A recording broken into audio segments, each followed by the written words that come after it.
This is the red carpet treatment brought to you by the Brit Awards with MasterCard. Today's guest is singer, songwriter, presenter, and ballroom dancer. It is the Renaissance woman of Walthamstow. It's Fleur East. Hi. Hold on. Fleur East. Is Walthamstow East? Yeah, E17. Hey, listen, convenient. It is. Did you name yourself after the direction of London that you live in? A lot of people think that I did, but no, genuinely, that's my father's surname, East. Firstly, I've got to ask you, can you play the sax? I can't.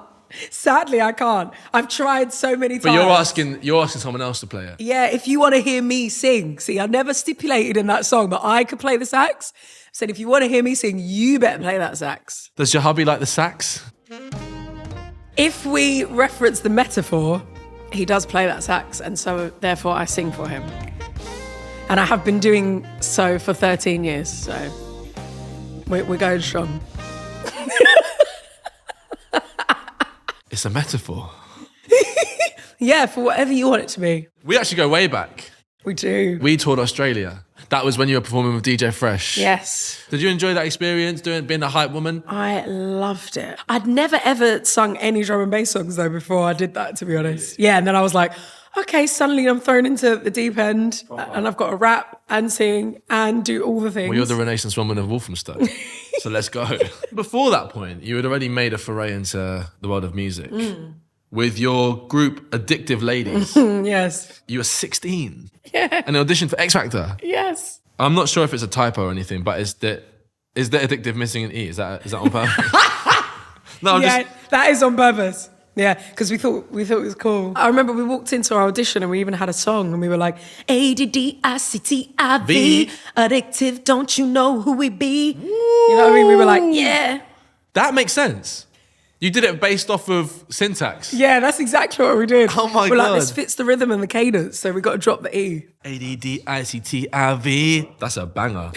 Was it weird going back to the X Factor then 9 years later as a fully grown woman? I never thought I'd go back, to be honest. Because of the trauma? Well, it wasn't even that. I was just like, I've had a taste of it. I'm now going to go and make it in the industry on my own. Like, I don't need X Factor. Like, I was like, yeah, I don't need this. And then went on tour with you. Signed to different record labels, was in different groups. Yeah. I tried so many different ways to make it and it just wasn't happening. Right. And then I was watching X Factor, as I did every year because I was a huge fan of the show, with my husband. And my husband was like, why do we watch this every year and you're just not auditioning? And I was like, you don't get it. Before we got together, I did it when I was 16 and it was a whole experience and you just think it's easy, but it's really intense. Yeah. And then he just applied for me online. And then I got an audition date. And He applied for you? Yeah. Yeah. He sat next to me and went, let's just have a look at the application. I was like, okay. And then he just pressed send and I was like, huh? But was it one of them ones where you did like the fake audition and then the real audition? Yeah, so I did the fake one that no one sees where you actually stand in front of producers. You have about 3 rounds before you even see the judges. Oh, I know. Did all of that and then waited for the phone call to tell me that I'd got onto the TV part and then got through. One thing it's important for us to be clear about is the reason why it's important to know that there are auditions before the auditions is just to really nail home that they chose many of the auditions that people now laugh at. Oh, yeah. Yeah, they chose those. Mm-hmm. They wanted those to be on TV. Great show. It's so good though. So funny. Because the thing is, you see the moment where you can see as well when they've had beef with the judges and they're going, but you said, and then people at home are going, what are you on about? They said what? Yeah. But it's because they've been through 3 rounds before they even got there. What was your sub-story in X Factor? I didn't have one. What? Didn't have one. Just wanted to make it, you know? I was just a girl with a dream. Needed to go with a broken dream. Yeah. Well, technically it was a girl with a broken dream.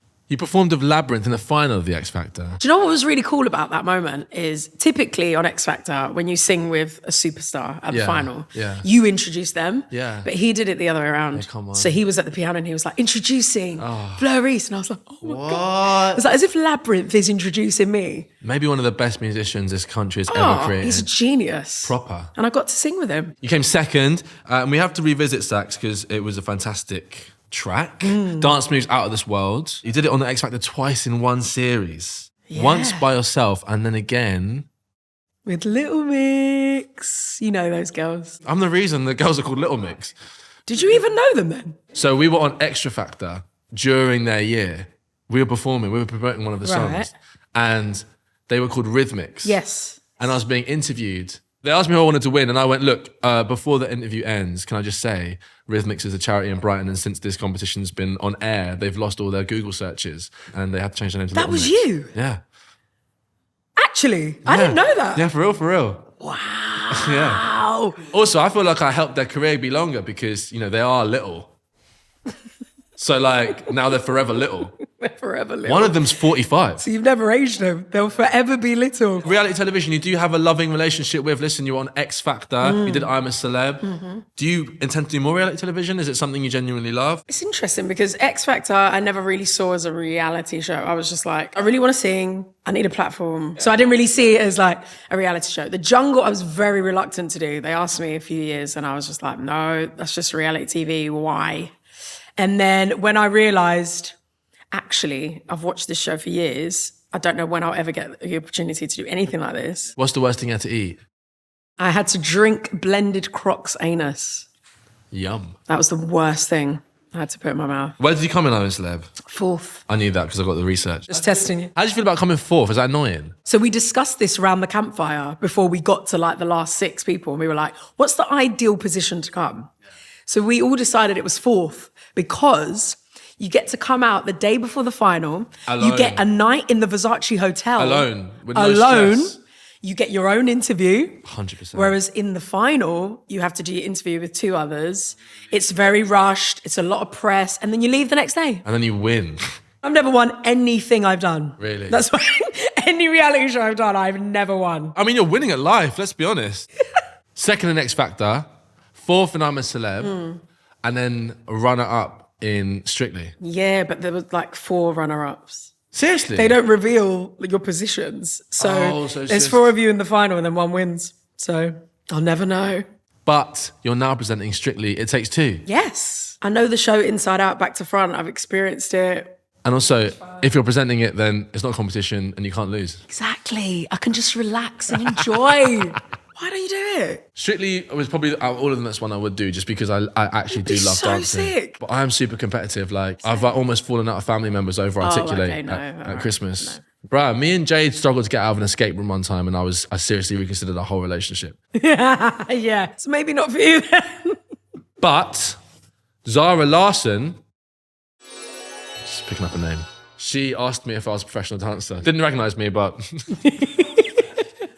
See, do you know what? Sign them up. Strictly Come Dancing. can you help me? 2024. You've attended the Brit Awards loads. I think 5 times. You presented an award to Bjork in 2016. I did, yeah. Alongside Craig David. Yeah, Craig David. What a comeback. I know. And I remember seeing him, funnily enough, on the night that I performed on X Factor with Little Mix. Right. He was there at the final and he said, Fleur, Garage is coming back. And I remember being so scared presenting that award with Craig on the Brits because I was like, I've never done this before. I'm terrified. And I looked at him for advice and he just went, you got this. And I went, sorry? And he was like, yeah, you got this. I'll just let you take it. Take it. You take it. And I was like, what? What? He let you read the name out? Yeah, I just had to do the whole thing. He just let He me didn't say freestyle. anything. Is that nice or is that lazy? I feel like he was just giving me the opportunity. He'd probably done it loads. Fleur, you're a presenter. You present a radio show on Yes.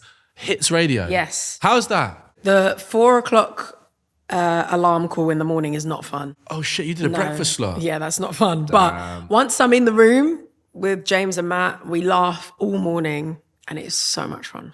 How am I doing? Yeah, a little rough around the edges. What was that pause for? I wanted to be considered in my response, you know? I wanted to give you an honest answer. Out of 10. Do you know, I don't think we should put a number on this. I really don't think we should put a number on this. Ask me a question then if you're so good at presenting. Are you ever going to collaborate with your wifey? Ooh, that's a good question, you know. Your husband is a fashion designer. Right, so you guys Yes. be Big up Marcel. crossing over with a fashion thing. Oh, all the time. Right. Even as far back as X Factor, actually, 2014, I was wearing some of his pieces that he designed, but no one knew. You've got new music out. That's what's exciting me. Count the Ways. I love it. Do you think it's your best song ever? One of my best songs. I think say it's the best song to people. It's probably the best song that I've written. And it's on a timer. Like if you don't stream it now, it's just going to self-destruct, right? Yeah, it is. You need to stream it Right right now. this second, Wild. actually. How would you describe it? It's soul. It's like Bit of a retro vibe. After being like signed to a major and having so many people deciding what's happening Is that with psycho? you. Yeah, like it was a beast. Yo, does Simon have a black and white house? Yes, he does in LA. Everything's black and white? Yeah, everything's black and white. And the toilet roll is black. Yeah. How would he know when to stop? This is my game. Count the ways. We're counting the ways. Nice. I'm going to give you an activity or action that has multiple ways of doing it, and all you have to do is list the ways, and I, Brits Red Carpet Treatment host Jordan Stevens, will count the ways. Oh, nice. Fleur, it's game time. Ways to cook an egg. Boiled, scrambled, poached, fried, omeletted. 5 ways. I mean, we've never played this game before, so you're always winning. Ways to use a Brit statue imaginatively. Oh! As a microphone. Great start. As a doorstop. Rude. Comb through your hair with the statue. Right, brilliant. As a mirror. A weapon. You can use it to lift weights. I mean, you're smashing this. I've lost count. 6. Ooh. Ways to be the most talked about celeb on the Brits red carpet. Fall over. Dress in something outrageous. What's outrageous to you? Maybe something that you can't really move in. I think Sam Smith did that. Be naked. Do a little roly-poly. Just a little... Ooh. Do a moony. Wet your pants? No, don't do that. Oh, you did 3. On the other one, I think you got like 5. Who cares? Who's even counting? Ways to make a small room look bigger. Paint it white. Have minimalistic furniture. Don't put much on the walls. Add a mirror to take the door off. Smash a wall down. Don't have any curtains, so you got light in the room. You could just lie. Sorry, you think this room's small? Or get your camera on your phone and put it to the 0.5 angle. Boom. What are you, an estate agent? I mean, that's such a good endpoint. I want to ask you more, but we will. Thank you, Fleur East, everybody.